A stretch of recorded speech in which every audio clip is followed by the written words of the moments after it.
Hello and welcome to UPSC Gyan friend. तो आज बात करेंगे फंड्स के बारे में।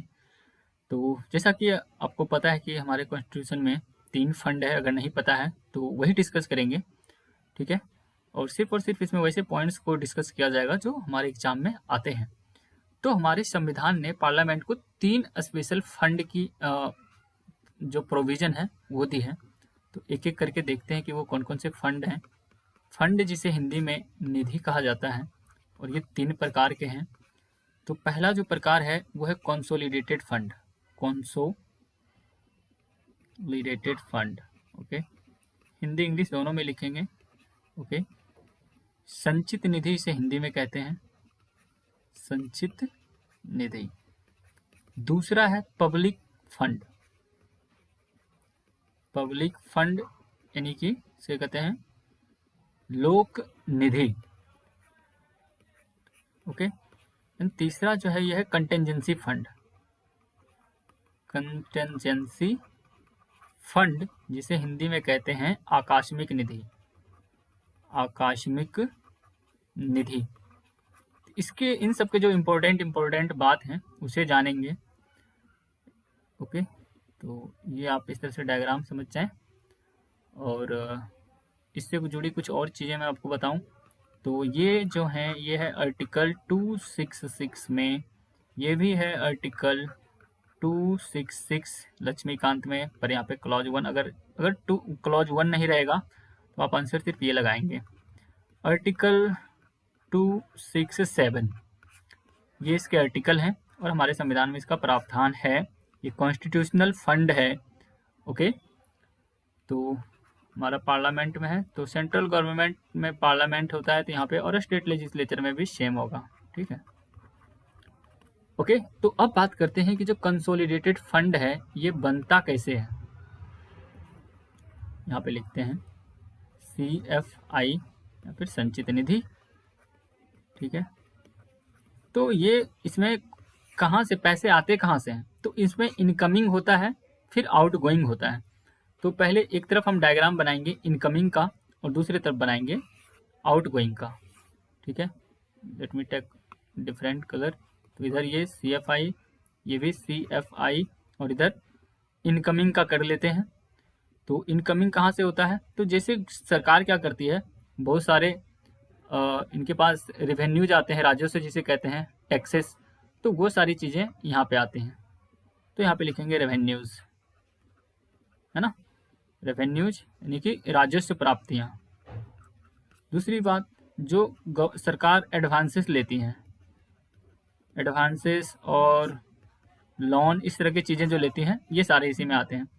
तीसरी चीज़ जो है, जो गवर्नमेंट लोन देती है किसी को, स्टेट को या फिर किसी दूसरे देश को, ऐसा करके, तो उस पर जो इंटरेस्ट आते हैं लोन का वो, और या फिर लोन का जो रीपेमेंट होता है वो, तो ये सारे कंसोलिडेटेड फंड ऑफ इंडिया में आता है।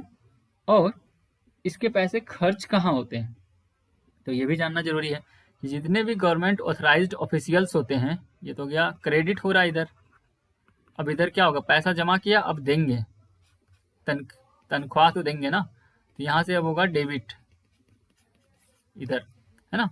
तो डेबिट में जैसे प्रेसिडेंट जो होते हैं इनकी सैलरीज और अलावेंसेस, CAG की सैलरी अलावेंसेस, हाई कोर्ट और सुप्रीम कोर्ट के जो जजेज होते हैं उनको पेंशन अलावेंसेस और सैलरी दी जाती है। सुप्रीम कोर्ट के जज को, हाई कोर्ट को, इसको स्टेट लेजिस्लेचर के कंसोलिडेटेड फंड जो होता है वहाँ से दिया जाता है।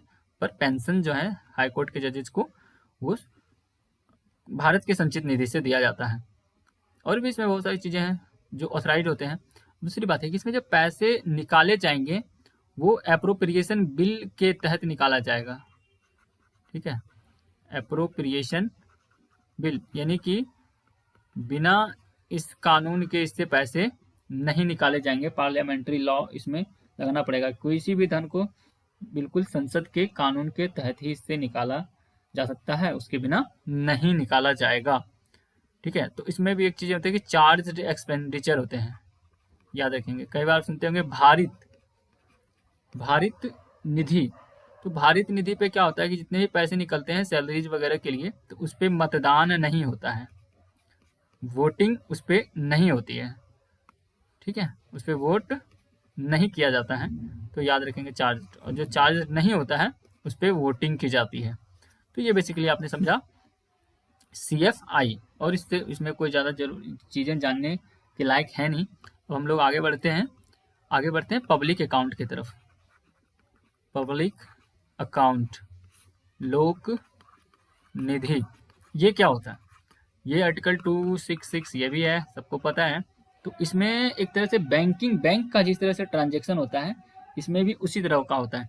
तो जो CFI के अलावा जितना पैसा क्रेडिट होता है, CFI के अलावा जितने भी पैसे क्रेडिट होते हैं वो आते हैं पब्लिक अकाउंट ऑफ इंडिया में, इसको PAI भी कह सकते हैं, ठीक है।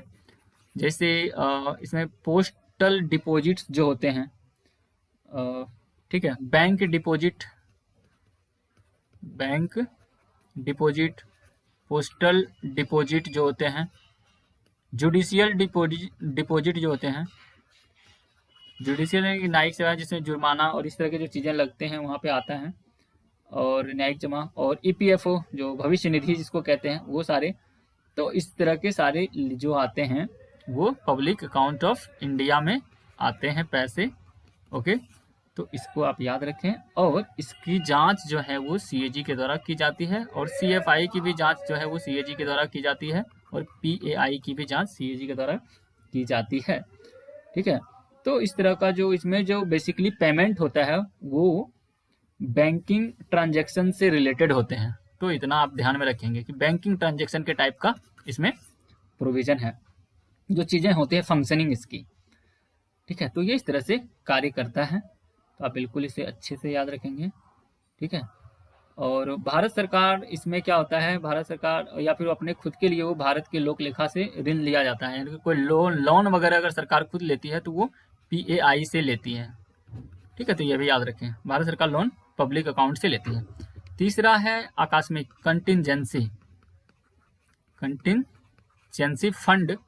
आकस्मिक निधि जैसे कि नाम से पता हो रहा है, आकस्मिक यानी कि कोई अनप्रेसिडेंटेड या फिर अनफोर्सिन एक्सपेंडिचर अगर सरकार के सामने समक्ष आता है तो वो पैसा यहाँ से निकाला जाता है, आकस्मिक, ठीक है। तो ये भी कॉन्स्टिट्यूशन में है, मैंने बता दिया था पहले, आर्टिकल 267 है, ठीक है। और ये भारत की आकस्मिक निधि contingency fund of India act 1950 के तहत इसको इस्टेब्लिश किया गया था, और इसको राष्ट्रपति कंट्रोल करते हैं वित्त सचिव की मदद से, राष्ट्रपति के द्वारा फाइनेंस सेक्रेटरी के मदद से वो इसको रेगुलेट करते हैं, ठीक है। और ये कुल मिला के ये कह सकते हैं कि ये राष्ट्रपति के ही अधीन रहता है ये फंड, ओके।